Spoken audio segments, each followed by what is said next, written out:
So the first part of my presentation, the work that I will present on thermodynamics of metabolism, is a work in collaboration with Massimiliano Esposito in Luxembourg, with whom and his team, with whom it was lots of fun to work with.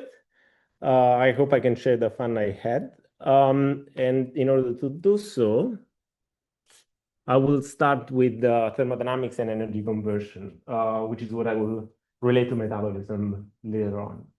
So, as you probably know, thermodynamics was a theory developed in the first half of the 19th century with the purpose of describing, of conceptualizing engines and machines like this. This is a water pump. It's an object that converts heats deriving from burning coal or wood to pump water out of a well. The question that back then, or at least a question that few people like Carnot asked is, okay, but what are the principles that regulate this engine? How can we make them more efficient? What can we tune to get more efficient? And under what regime we cannot do anything? And it brilliantly developed this theory. It kind of managed to abstract all the details, all the bolts, all the chemicals, fundamentally the chemicals that will exchange heat in this machine and the fuel, and it would be capable of synthesizing a theory, or at least a law, the second law of thermodynamics, such that with a few variables, such as entropy and temperature, it would fundamentally establish a limit that any engine could achieve, regardless of the way it's built, regardless of the way it's constructed. And we know that this law is the second law of thermodynamics. It's written as an inequality. It tells you that whatever transformation you consider, the amount of work that you can extract is divided by the temperature that you the heat that is exchanged with the hot reservoir cannot exceed a certain efficiency, a certain Carnot limit. And so in a way, it tells you beyond this, you cannot go. And he also devised a series of transformations that would achieve this limit. The limitation of this, if you want, and which I will address later, is that it's a great theory developed for phenomenological transformation. Here, there's no connection to the dynamics of this engine. This is what makes it universal, but this is also what limits it when dealing with certain application, such as what we currently are interested in nowadays. So what you see here is calcium ATPase. This is a little bit a microscopic equivalent of this. It pumps calcium from one side of the membrane to the other against a gradient of calcium. And in the same way, this engine operates a little bit through this series of transformations. We have a molecular understanding of this object. This goes through conformational changes. We can model that as a graph. This is a possible mechanism. Each of these states represent a conformation of the engine, and when this guy cycles through this transformation, it pumps calcium from one side of the membrane to the other. But as we know, it must do that at the expense of something, and we know that in this case, it does that at the expense of burning ATP, which is a little bit like the coal or the fuel of cell. And it also pumps protons from one side of the membrane to the other for the sake of keeping electric balance between the side of the membranes. And the question is, first of all, there is a stark difference between the macroscopic engine that I described earlier and this thing. This thing is fluctuating and is strongly driven out of equilibrium. Fluctuating means that at this microscopic scale, you cannot forget the fact that your engine might run backward due to thermal fluctuation. So it's only in a statistical sense that this pumps calcium against the gradient. Every once in a while, this runs backward. And it's far from equilibrium. It's connected to the fact that pumping this requires lots of energy, and this continuously run through this cycling. If these things were at equilibrium means that there's balance and nothing happens. And these things would simply not work. Now, stochastic thermodynamics developed in the last 100 years. I would say that the first stone was set by Bergman and Leibowitz in 55. And then everything was built on top, although people not necessarily recognize their work. And it's a theory that it somehow brings the thermodynamics at the level of this fluctuating system. And it deals with the fact that these systems are far from equilibrium. The way it does so is through what is called local Didel balance. This is an essential relation which will reappear later on. This relation binds a dynamical property to a thermodynamic property. The dynamical property here is the ratio of transitioning forward in each trajectory over, the ratio for each, let me step back. For each of these transition, this is the probability of transitioning in the forward direction. And the denominator here is the probability of transitioning backward. The ratio of these two quantities must be equal to the free energy change along this transition. And you can see this free energy change it's fundamentally a thermodynamic quantity. Why is this relevant? And why this is important? Because this guarantees that if we close the system, so if we don't enable these chemicals then to power this machine, the system relaxes to equilibrium. And in this way, it guarantees thermodynamic consistency. With this assumption, we can assess thermodynamic properties of this system looking at the dynamics by solving the dynamics, possibly. And we can characterize how thermodynamically performance this thing is. And we do so, again, by looking at the entropy production, which tells you how much energy is dissipated through cycling. This is written for this thing at the steady state. It contains a series of flux force terms. The flux is the rate at which things enter in this system. For this is the flux of calcium times a force that drives this flux. This is the chemical potential difference of calcium ions across the membrane. And the same for ATP hydrolysis, the process that the burning of coal, if you want, and the proton gradient. So far so good. We have a way of assessing the energetic cost of transformation in these microscopic devices. The problem that I would like to address is what happens when we have a network of such these things.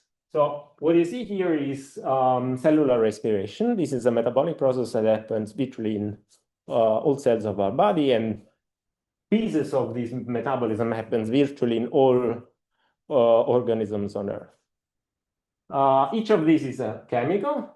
Arrows denote reaction.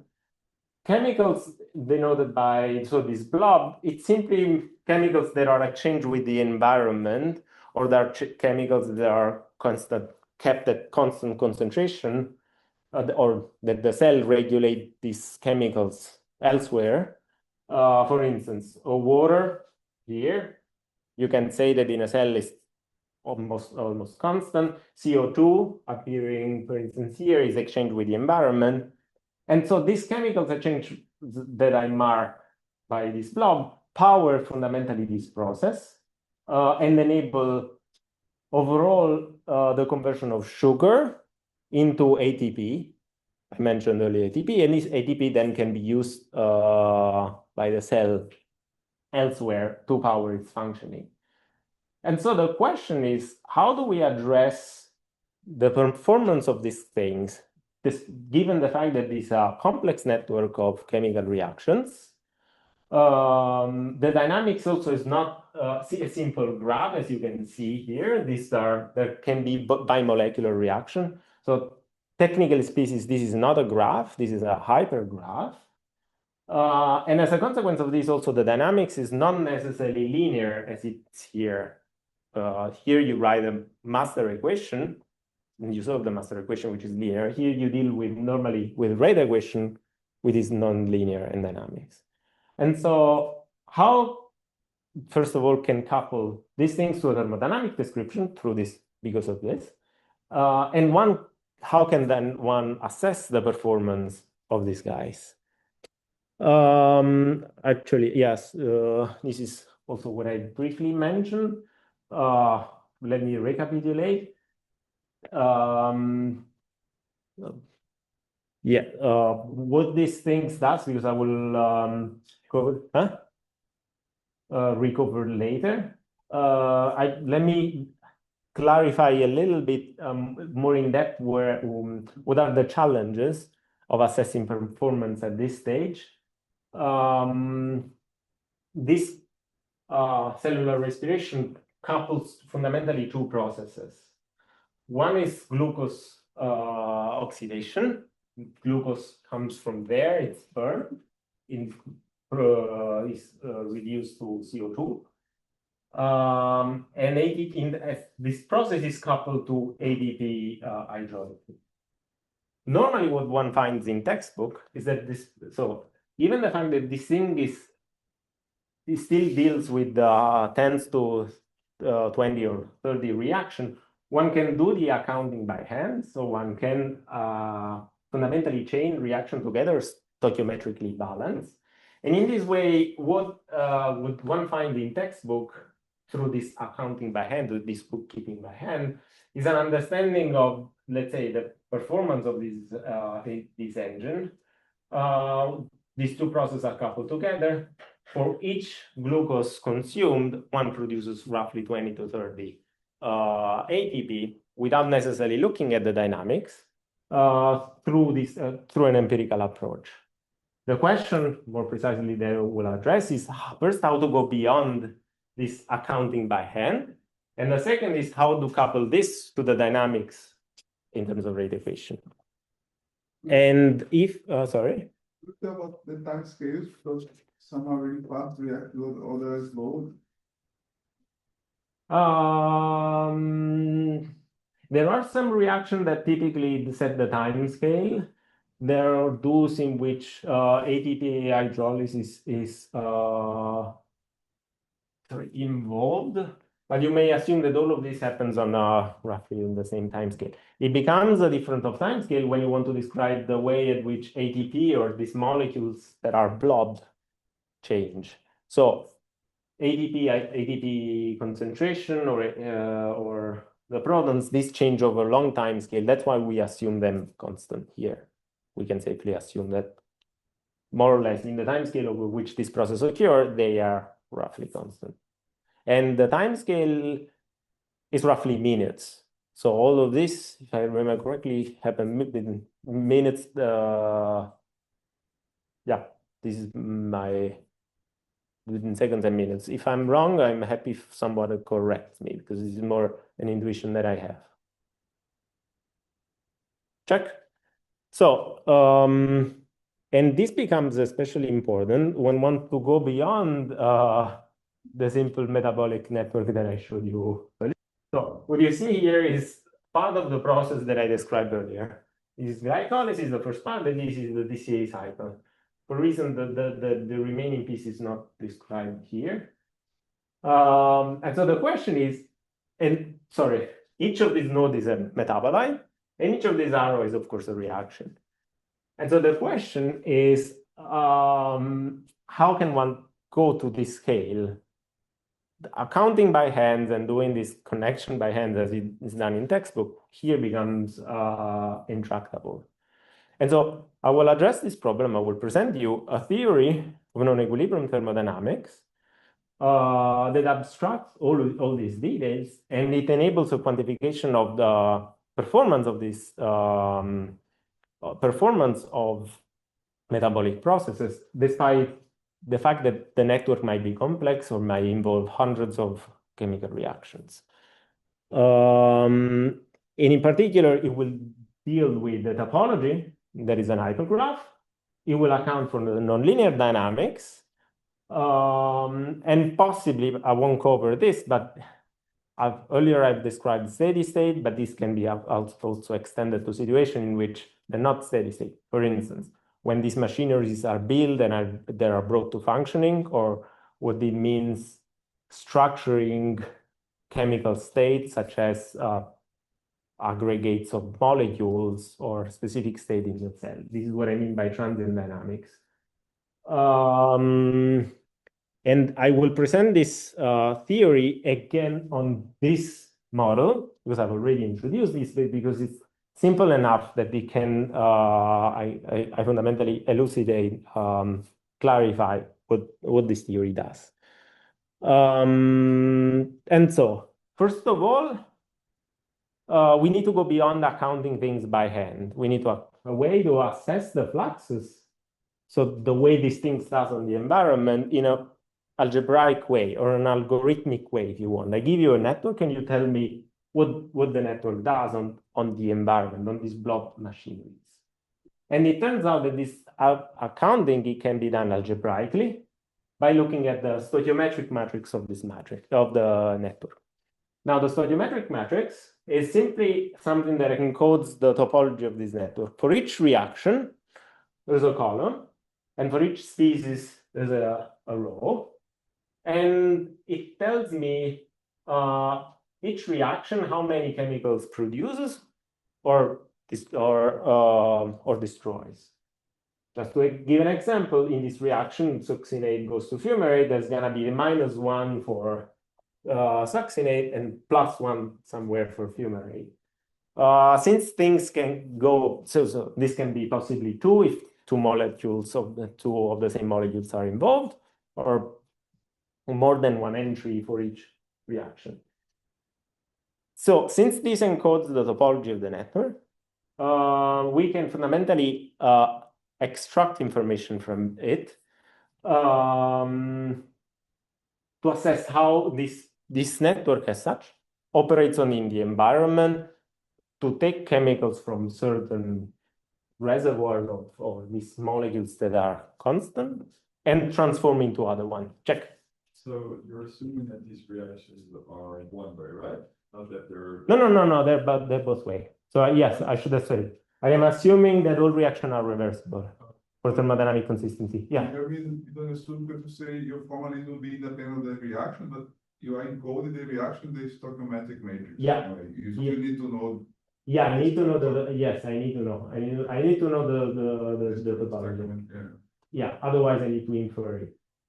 To run some inference to learn it. But yes, I need the information about the topology of the network to assess its properties. Yeah. This can be so I will touch on this later, because briefly mentioning, one can also think of this as a developed way to simplify the network, to coarse grain the network based on this. And through this coarse graining, one might not need to know all the details of the reaction, but simply phenomenologically and dynamically assess what the part of this network do on the environment. Let me put it in this way. This also offers way to go beyond knowing all reactions. But this is a little bit more advanced than that.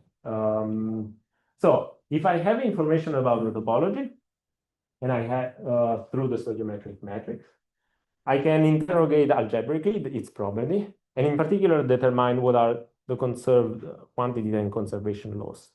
Now think of these conserved quantities as pieces of molecules that enter the system, enters in these networks of reaction somewhere and leave somewhere else.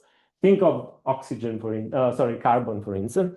Carbon enters through glucose, and then it leaves in the form of CO2. So this is a molecule, but it's not that enters somewhere and leaves somewhere else. This doesn't need to be an atom like calcium. It can be a blob of molecules. And these quantities can be assessed algebraically from the stoichiometric matrix. And by simply putting these pieces together, one can assess this effective transformation in the network. Now, it's important to observe that this is effective, transformation, but they fully characterize the way this thing, this object, operates on the environment. And I will come to this also later from a thermodynamic perspective. Once we have information about the dynamics, we can also assess the rate at which this process occurs, this effective transformation happen. And we know that by looking at specific chemicals that are exchanged with the environment. In one case is glucose, and in the other case is ADP. And for this to be consistent, thermodynamically, again, we assume a local detail balance, which means that for each reaction, we assume that the rate of forward and backward reaction rate equals the chemical free energy change along the transition. This is a dynamical quantity. This is a thermodynamical quantity. It ensures that if we manage to shut down all exchange of chemicals with the environment, so if all these chemicals blobbed here become part of the system, then the system relaxes to equilibrium by minimizing a Gibbs potential, so a standard thermodynamic potential. And with this assumption, it ensures that the force driving these two processes is a Gibbs free energy change, free energy change along this transition. This is ATP hydrolysis, and this is glucose oxidation. And once we have this, we can assess the energy that is dissipated and the efficiency, for instance. The energy that is dissipated is going to be a flux force for each of these processes. So this is the input power, this is glucose burning, and this is the output, this is ADP synthesis, ATP synthesis. And by putting one on top of each other, this is the input, this is the output, we can assess how much efficient this process is. So how much ATP is synthesized for a given for one round of glucose oxidation. Now, we know that this is roughly 20–30% and can be assessed in this way. So to summarize, this was an illustration of this approach to assess energy cost in metabolic processes. This picture can be abstracted, can be generalized for an arbitrary network. The idea is to have a set of chemical processes, each with its own stoichiometry. All of this is encoded in a stoichiometric matrix. The stoichiometric matrix tells us the topology of the network, and it tells us how certain chemicals are exchanged with the environment. And so we can determine conservation laws, and from conservation laws assessing the fluxes and the forces that drive the system from equilibrium, that power the functioning of the metabolic processes. And it's again, this is a minimal but independent set of flux forces.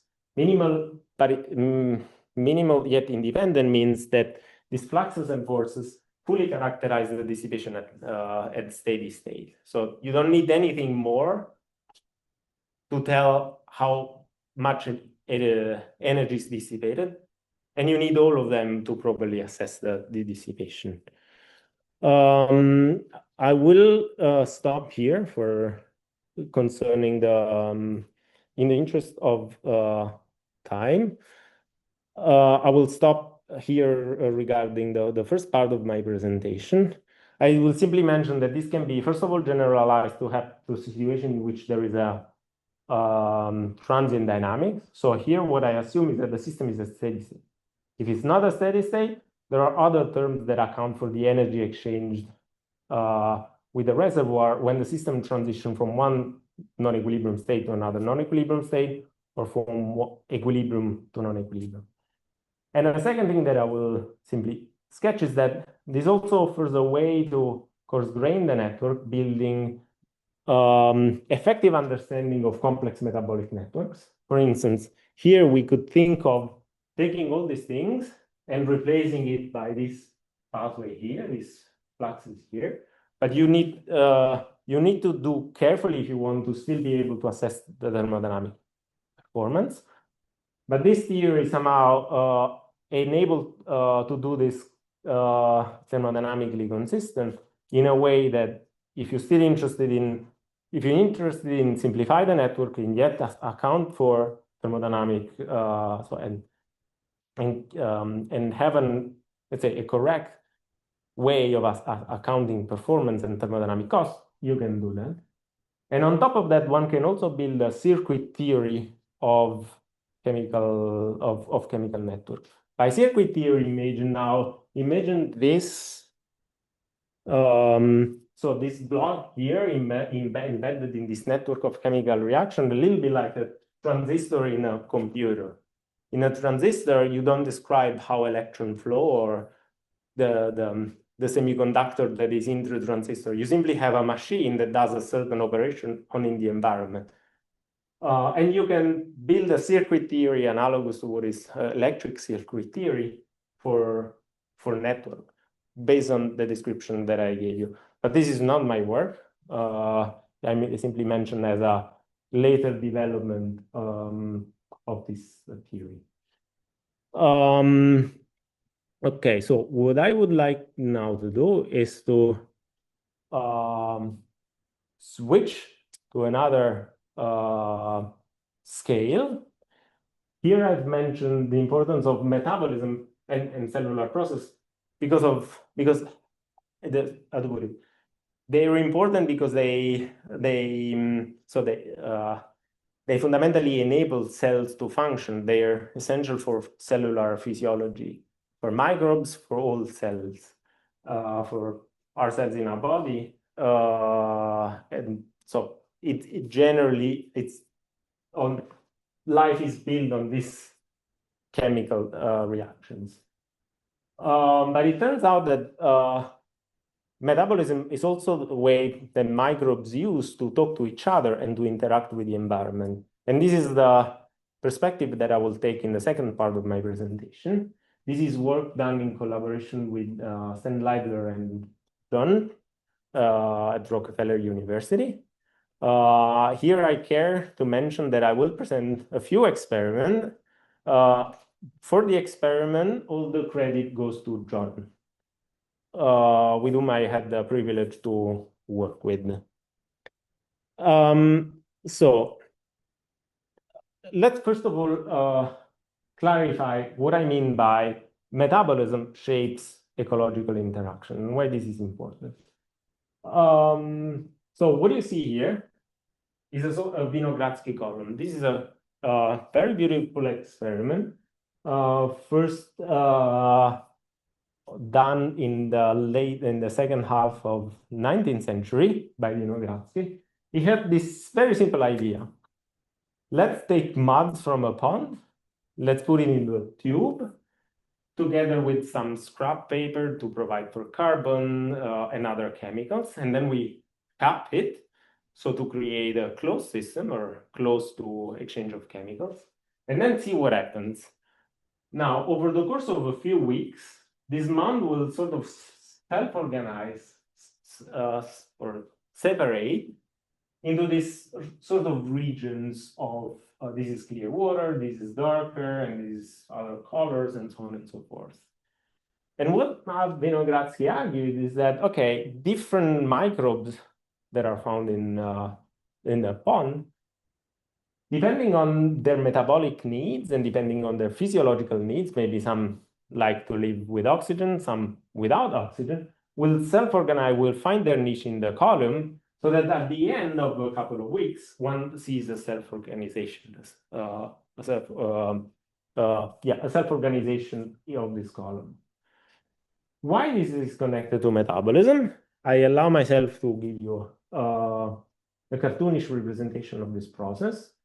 For instance, at the top, it's likely to find cyanobacteria. They are the equivalent of plants in the microbial world. These are organisms that can photosynthesize. So they take water. They take water as an electron donor. And they combine it with CO2 to produce sugars. And as a consequence of this, they release oxygen. So they produce sugar and they release oxygen. Further down, there are microbes that do the opposite job. So they take the oxygen produced at the top and they use it as an electron acceptor together with sugar. And they release again CO2 in the environment and water. And the same motif occurs all the way down. There are organisms that produce something with the help of light, for instance, at the top, and microbes that consume that the byproducts of other species. And in this way, a self-organization happens. And the way this stratification takes place is also shaped by gradients of molecules that somehow break the symmetry or break the symmetry of the spatial symmetry of the system. And in this case, for instance, two key gradients are oxygen produced by cyanobacteria, which is very much averted from microbes sitting at the top, which don't like oxygen. And the opposite, for instance, for sulfur, sulfide, which is produced at the bottom, it diffuses upward and is not very appreciated by microbes at the top. And so the key thing is here is a spatial self-organization, which is visible by the naked eye, shaped by microbial metabolism and the physiological needs of microbes. And all of this is somehow mediated by the development of gradients of chemicals throughout the column that sort of that break the symmetry and that somehow enable the spatial self-organization. Gradients in a way mediate between space and metabolism. It's a little bit like the particle that enables the interaction, that mediates the interaction. So the fundamental question is understanding how metabolism shapes this organization, this spatial self-organization. The problem that we face here is that this is still very complex to study. So if we want to do a quantitative analysis of this, if we want to understand this quantitatively and not simply qualitatively, then the problem that we face is that this is an extremely rich microbial ecosystem. In 1 gram of this, would probably one find for systems like soil, one finds 10 to the 9 microbial species. Probably this is a little bit denser. So 10 to the 10 species. Each gram again probably contains on the order of 10 to the 4 different species of microbes, most of which they're not very well characterized. We know very little about metabolism. And so any attempt to quantify this is very hard because of this. And so the question is, to what extent we can simplify this system to a point in which we can say something quantitative about metabolism in the context of spatial self-organization. And in a way that, however, is non-trivial. So to simplify this system, but not making trivial. And it turns out that even one single species of microbe. If put in condition somehow reproducing those of Vinogradsky column can give rise to counterintuitive phenomena due to the way its metabolism changes the environment and how it interacts with the environment. And so this is the experiment that I will introduce next. And it's gonna present through the rest of my presentation. Imagine very simplified Vinogradsky column. You take a test tube, you fill it with microbes homogeneously up to a certain level. And again, to make things simpler, you embed microbes, this bacteria, in a gel matrix, which prevents them from moving around. So the only thing they can do is to proliferate or die. I've mentioned earlier the importance of gradients because of the way they shape, mediate self-organization. Here, again, for the sake of simplicity, gradients are exogenously produced rather than endogenously. Sorry, they are put externally, endogenously, rather than internally. So imagine you have a reservoir of glucose, their preferred carbon source at the bottom. And at the beginning of the experiment, this glucose will diffuse in the top part of the column where microbes are located. At the bottom, in the bottom layer, there's no cell, there is glucose. In the top layer of gel, there are cells but no glucose. And at the top, the test tube is exposed to open air, which again enable oxygen to flow in the column. And lastly, throughout the column, the medium contains a nitrogen source in the form of amino acids, mineral nutrients that microbes needs for their proliferation.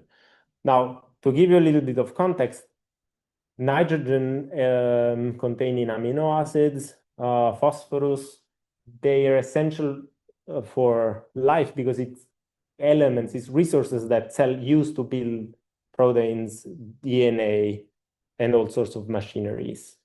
These will become important later. But when I speak about nitrogen, or when I speak about amino acid, or when I speak about mineral nutrients, it's simply resources that are essential for their growth, and they're in the column. The only thing that is missing in the column is glucose, the carbon source that cell use to grow. Very quickly, so what you observe when you do this experiment is that over the course of a few weeks, so you will see the development of this sort of bands of high cell density. We have evidence that this turbidity here is associated to cell proliferating in the column. The question is, we see cell proliferating only in this region and not elsewhere. So intuition would say, okay, you have these gradients of glucose. When cells have access to glucose, they grow, and they proliferate more or less homogeneously as glucose arrives.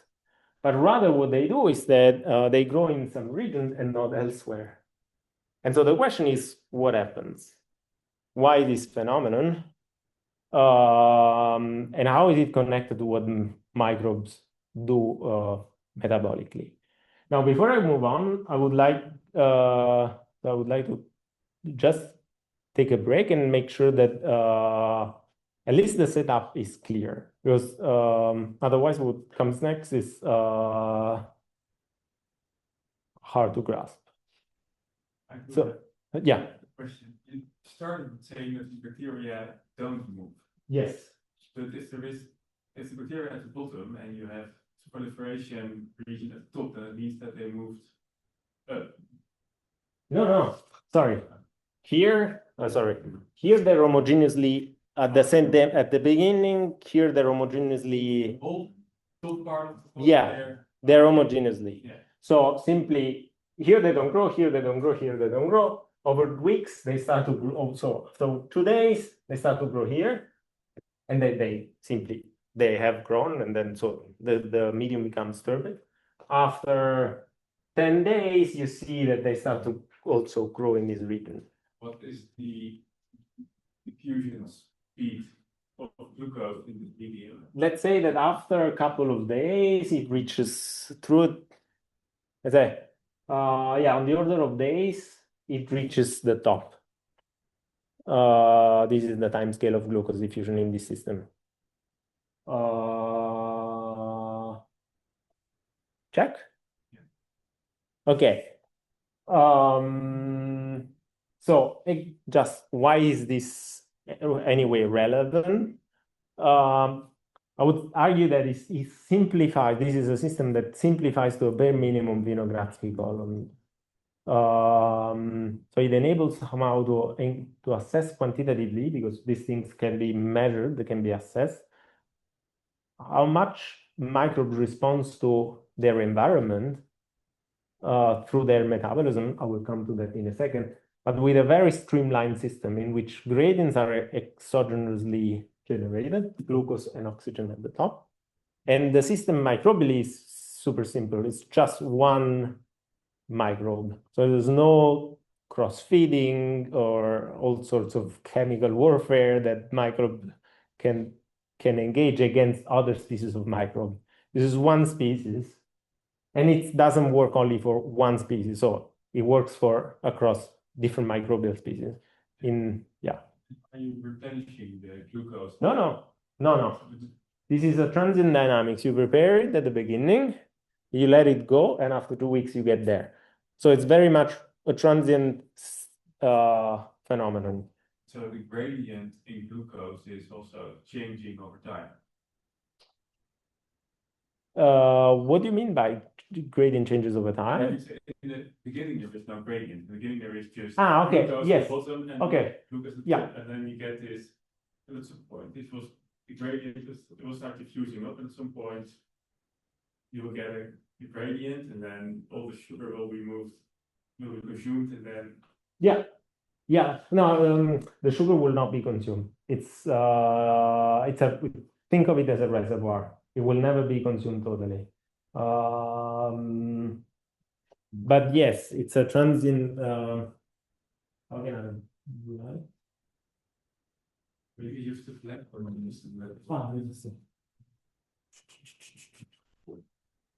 So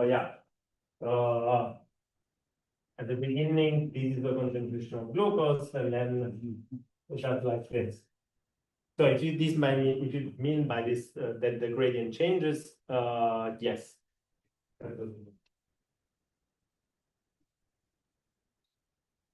Check. Okay, then this brings many questions. The first of all, which I would say, is that you may think of, is this a fluke? So is this process happens because of some contingent phenomenon happening in cell, in a way that if I run this experiment again, I will see a different pattern, or I won't see any pattern at all. The first thing that I want to make sure is that this system is extremely, so the pattern formation is extremely robust. So you run replicates of this experiment. I will show you 3 for the sake of simplicity. And the pattern that you see is always the same. And you can see here that they say that the time series then develop progressively, one after the other over the course of weeks. And as long as you prepare the system in the same condition, the pattern that you will see is the same. And I should say, so that they're always the same. And yes, the fact that you see bands developing progressively, and the fact that you see bands not homogeneously distributed is a sign that common mechanism like Turing instabilities the people widely believe that every pattern is a Turing. This doesn't apply at all. This is happen on a transient time scale. The band develops progressively, and bands are distributed heterogeneously. To move on, let me first give you this way of representing the pattern. This is a kind of graph. It's simply a representation of the time series happening at this level. On the y-axis, you see space, you see the height of the column. On the x-axis, you see the development of time, and the time and the heat intensity simply corresponds to when band appears. Now, and you can see here all the band appearing one after the other. Voila. So why and in what way this is connected to metabolism, and what we believe is going on here? We have evidence that at the bottom of the column, cells have access to glucose because of the proximity with the reservoir. And yet, oxygen is limiting in this region because it's very deep in the column. The little amount of oxygen that is in the gel is readily consumed. So what is at a metabolic level, what is the effect of this at a metabolic level? The effect is that cells engage in fermentation. Fermentation means a little bit like with wine, with the fermentation of wine. Cell process the chemicals, but not fully degraded. They release some out product. In the case of alcoholic fermentation, this is alcohol. In the case of this sugar fermentation, they release acids. And acids, think of it as a secondary gradient that develops after the gradients of glucose, and that diffuses upwards.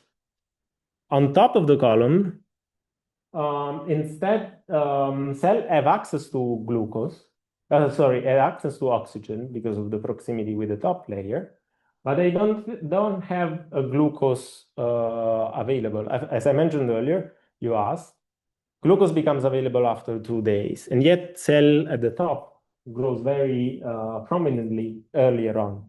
So what they do, or at least what we have evidence that they do, is that they use amino acid in the column.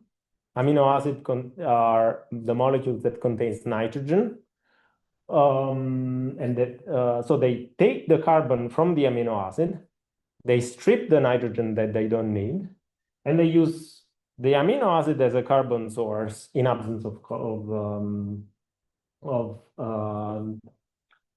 sugar. What this means is that, however, from a metabolic point of view, is that they release as a byproduct of this process ammonia, so the remaining nitrogen is released in a form of a weak base that forms that sort of forms a counter gradient, let's say neutralizing the effects of acids. And as a consequence of this interplay between a gradient of acids inhibiting growth and a gradient of a base from the top, the band formation can take place very quickly, because in the interest of time, one can cook up a model based on these variables to explain quantitatively. The agreement is qualitatively, but it attempts to be quantitative, a quantitative understanding of this phenomenon. So you can think of cells starting initially in a quiescent state upon availability of glucose, and as long as acids are not in too high concentration, they transition to a state of cells that can proliferate. And once in the proliferation state, they consume glucose, they release acids, and they duplicate as a consequence of this process. when concentration of acids become too high, both these processes are inhibited. And the same when these processes are also inhibited or don't take place when there's not enough food. For the sake of simplicity, imagine that the base produced at the top is exogenous rather than endogenous. So forget about the microbes at the top. Imagine that they produce a base that we add exogenously. This is for the sake of keeping the model simple, and then it can be tested also experimentally, because a similar experiment can be run. And it turns out that this model cooked as such explains the pattern formation. One key ingredient, however, is the following, and this is again let's say the lesson that this phenomenon tells us, is that first of all, it's essential to have cells belonging to different physiological states, one that proliferate and one that doesn't proliferate. And cells transition from this state to the second one that proliferate. And it's also essential that in these two different states, they don't, let's say, process the environment. They don't engage with the environment in the same way. More concretely, what it means is that the threshold at which cells, the threshold over which cells stop to transition to a proliferating state in terms of acids. So when pH becomes too low or concentration of acids too high, this threshold is different between what activates cellular proliferation and proliferation itself. And in particular, probably this is simpler with the picture. Let's say that there's a region in which cell proliferate, cell stop proliferating. Cell proliferate and transition to a state in which proliferate when pH is large enough, or the concentration of acid, this is pH, which is minus pH. There is a region when pH is too low or concentration of protons is too high, that cells don't proliferate and don't transition to a proliferation state. But there's also, we can imagine an intermediate region in which cells don't transition to a proliferation state, but if they're already proliferating, they keep proliferating. In other words, we can imagine that cell, and we have again evidence that this is a reasonable mechanism. Cells, so think of this as an hysteresis in a way that if cells have engaged in proliferation, they keep doing even though conditions are unfavorable. And this hysteresis mechanism is fundamentally what enables the coupled to the fact that there are two different gradients, one that activates growth and one that inhibits growth. Growth is activated by glucose and is inhibited by proton gradient. Because of this interplay between these two phenomena, it's only in hotspot region where proliferation, let's say, is triggered, where hotspot which proliferation can take place, that this happens. But once cells start to proliferate in those regions, this also laterally inhibits the proliferation in other regions, because if they proliferate, they release acids in the first place, and they consume glucose, and in this way, they took resources from the neighbors. And as a consequence of this mechanism, which is absolutely nonlinear, the nonlinearity is essentially here, one observes, we believe that this is what leads to this band formation. Just to show how this works in a simulation, you see the formation of a first band, and this is the pH gradient produced by cell. This is the glucose gradient, and it's also when conditions are favorable, this grows, and this inhibits growth laterally because of IPH on one side, and low availability of glucose on the other side. And so in a way, if you want, this implements what a mechanism that in the 70s was called local activation lateral inhibition as a principle of this pattern formation. This is based on the rate equations of those. Yes, it's fundamentally, you can translate this into partial differential equation, model all this as close as possible. So with using, the experimental setup can be reproduced, the amount of glucose and so on and so forth. The parameters, to a great extent, they can be taken from the literature. There are 3 to 5 fitting parameters that needs to be chosen because they either I could not find in the literature, or mostly because I couldn't find in the literature. Many of those parameters come from E. coli that is close enough to the microbe used here. But in some cases, there are strong differences. So I had to and these parameters, do they influence totally the width? Totally. Yeah, absolutely. Let me jump to the conclusion, then we can talk about this offline. Yes, but there are strong differences when you change the parameters.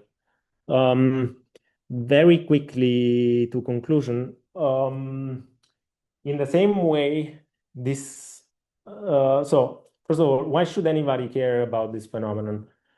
One reason that I found is that in the same way, this system the pattern formation is very robust to, if you prepare the system under the same condition, you see a pattern.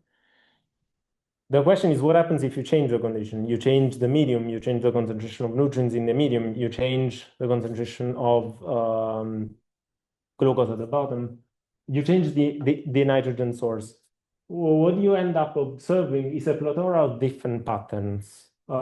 This is simply 3 patterns by simply changing the amino acid in the medium. This is cysteine, proline, alanine, 3 different patterns. You may take the same amino acid in the medium and change the concentration, and you see the pattern changing.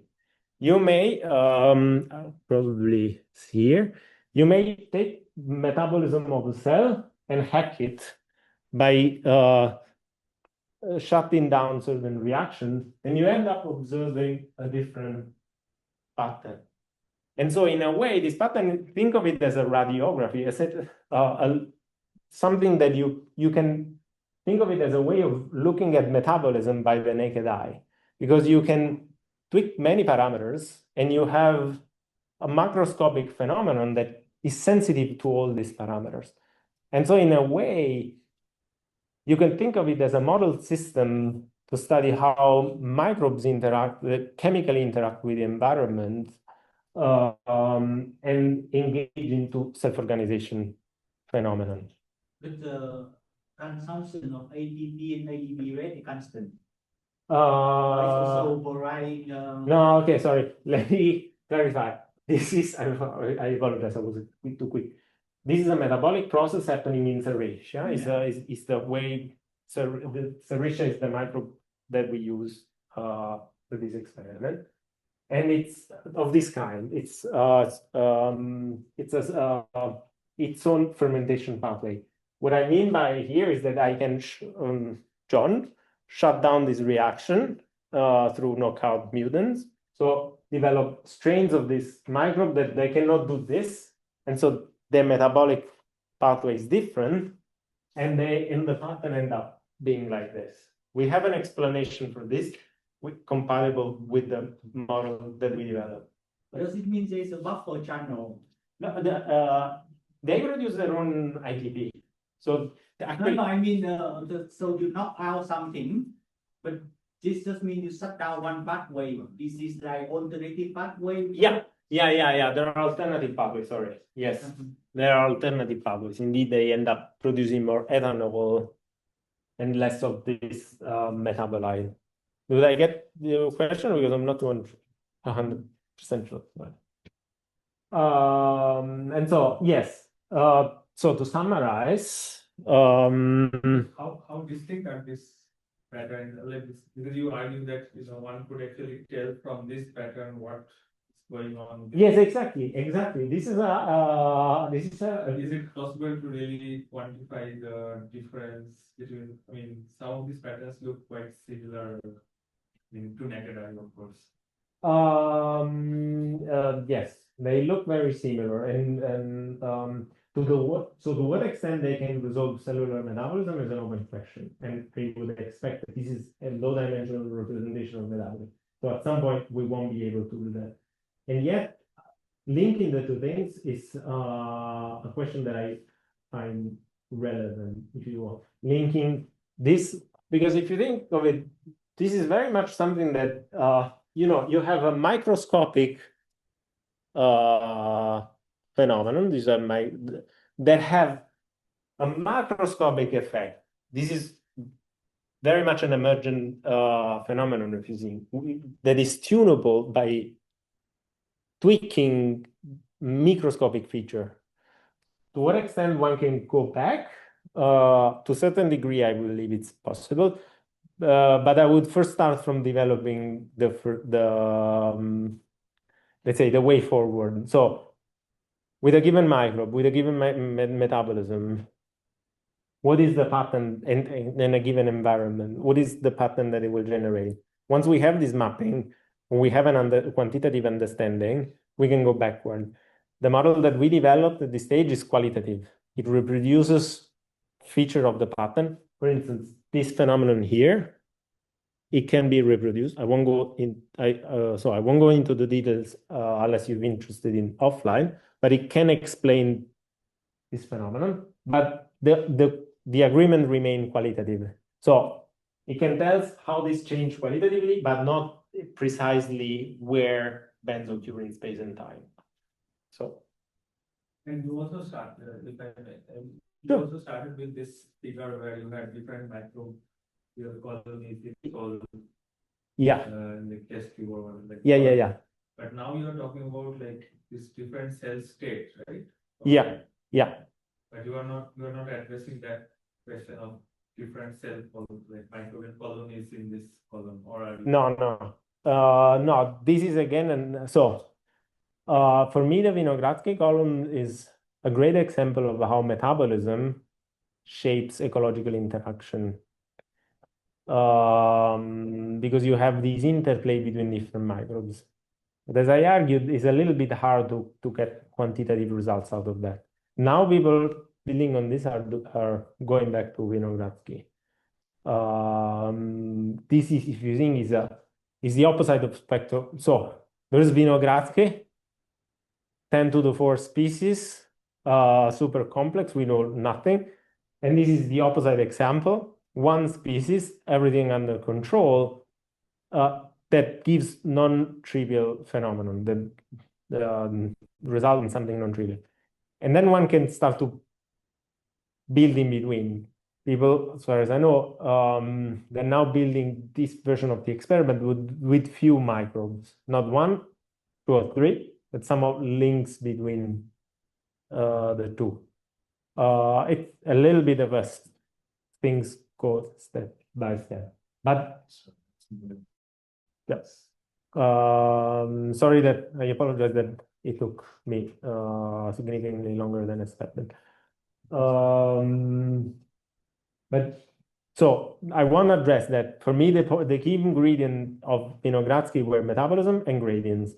There are features that appear here again. And so, well, I hope I'm, so just to summarize, in the first part of my presentation, I approached metabolism from a microscopic perspective, asking the question, how can one assess its performance?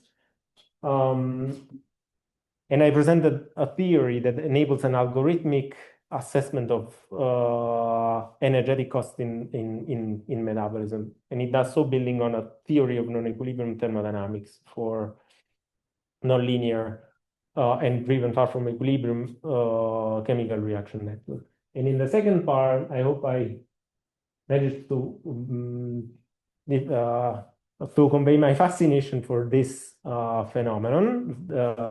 This, we call it proliferation pattern formation, which we believe offers a way to link in quantitative terms metabolism to ecological interaction. And so thank you for your attention. If you have questions offline or online, happy to take.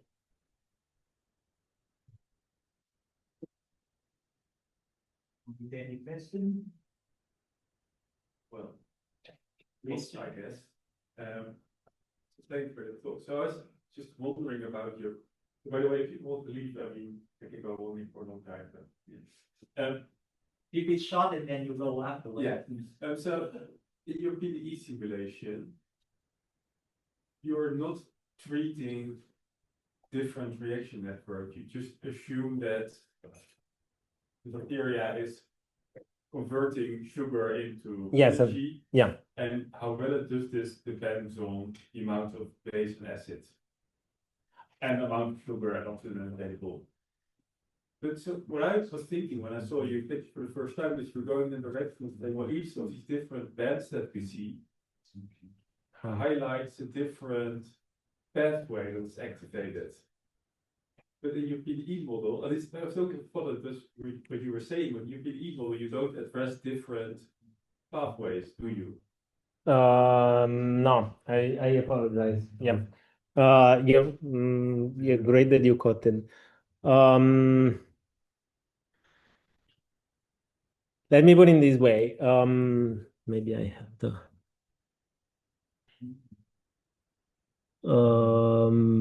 Yeah, this is probably a good way to start. At some point I showed that there are three variables involved chemically plus the cell, and the variables are glucose, acids, Yes. and the base. Yes. Now, it turns out that you don't need the base to have a pattern formation. So you can remove what happens at the top, and you still see a pattern formation. But the pattern formation will be just one band at the bottom. Maybe I have it. Yeah, it's gonna be like this. So if you forget about what happens at the top, you cover the. If you imagine to cover the tube with the cap, no oxygen, nothing at the top, no base, only acid and glucose, you still see a pattern like this. So the argument is that the base is only essential for seeing more bands, for the formation of more than one band. So the argument that I would like to bring is that the mechanism is always the same. It's always the same mechanism, the same pattern phenomenon. Simply in different parts, there is different metabolism occurring. The metabolism at the top is responsible for creating one gradient, the one of the base. We can simplify the system by either removing the base at all or adding a base that diffuses exogenously. So you put simply the experimentally, you can add some amount of exogenous base at the top, and this is what you see. And you still see a band. Now, this is again a simplified version of the simplified experiment in which the variable base is exogenously added. And this is the model that I work with. So this is the experiment that I attempted to reproduce. In order not to go into exact what raise your suspicious that you have different pathways, different mechanism, different metabolic processes involved. What happens at the top? I simplified for the sake of understanding the mechanism, the mechanism of pattern formation. Do I answer your question? Yeah. Huh? Maybe other people then we could just talk about. Yeah, other question from other people? More looking forward question because you had a previous work on like theoretical aspects of chemical reaction on the stochastic thermodynamics, and now you address metabolism. Whether you thought about hierarchy of the time scales causing metabolic, like aging is a nest chain of reactions that have different time scales, like on the normal chemical reaction work with time scale of seconds, but then at some point fatigue and depletion of chemicals leads to DNA damage that is more matter of months. So then if you have nested reactions, whether can you also make a theoretical Roche modeling based on what you made before in theory that had incorporate chemical reactions with different time scales? Is connected to the first part of my presentation. Yeah, the first part, because you have metabolic theory, and as you age, you decay your metabolism, and you have DNA damage and everything. So it's a lot of chemical reaction, but that's why I asked in the beginning. There is one, you fix the same time scaling approach, so then you get your stoichiometric matrix. But what happens if you say, no, there are a number of reactions on certain time scales, and I have a hierarchy on time scales? Because in many processes, like, okay, I say living systems are aging, but like a non-living system or organic fuels, like oil, like it comes in millions of years. So then the reaction have to follow different time scales. Some are fast reactions, other slower reactions. It's possible to nest them. I would say so, yet one would need to understand what is the bottleneck, what is the limiting time scale.